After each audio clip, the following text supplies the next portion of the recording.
Happy Wednesday, everyone!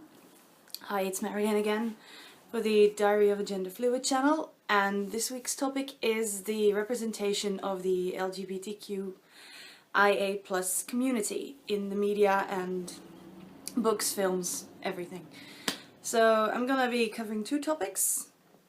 Within that, one is an event I was part of where there were a lot of, well, let's say non-binary people. And the second one is a film I'd like to discuss. So the event was called Colas Cardamonium, link in the description. And it's something that I've been part of since the very first edition 2 years ago. And there are quite a few trans people in there, some out, some not out. And to me it's a very interesting dynamic there for the people who are out to encourage them to just be themselves, obviously, and to also encourage other people to use the correct pronouns, address them appropriately, just being a decent human being, which apparently is a problem in today's society. However, Colas Cardamonium is a gothic event, which apparently inherently means open-minded people, which is amazing. I've met some of my best friends there. I'm gonna take a particular case without actually dropping any names. There's this friend of mine who is a trans girl but not out yet, and it's really weird to me to have to refer to her as he and him, and I've been having to do that an entire day, and at the end of the day I wanted to throw up because it annoyed me. But then I realized that, of course, it's not my place to out them towards other people, including public events like Colas Cardamonium and others. It's just... the media is portraying trans as right now being like the topic of debate. And I just keep wondering why. I mean, they try to, you know, with the whole separated bathrooms kind of thing, they're just blowing it up into a big fuss, whereas I don't think that's necessary.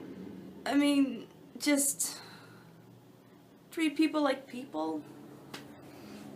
And the media's just making a big deal out of it, and it makes me wonder if they're using that, you know, just to cover the topic, or to get more viewers, or to spark up a heated conversation, because it is a heated conversation on both ends, on both sides of that debate, both the transphobic and the trans supportive community.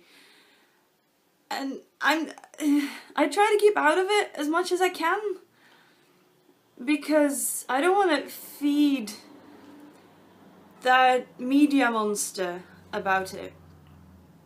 So I think I'm gonna stop that topic right here and move on to the film that I want to discuss. Film is Boys Don't Cry, and it's a touchy film for me, not because I'm trans, but because the first time I watched it, I completely misunderstood the film. It's the story of Brandon Tina, a trans man who had, you know, the issues as you would expect, but especially in a society when it was illegal to be gay, let alone be trans. And the first time I watched it, I thought it was about a lesbian trying to pass as a male so she could get with females.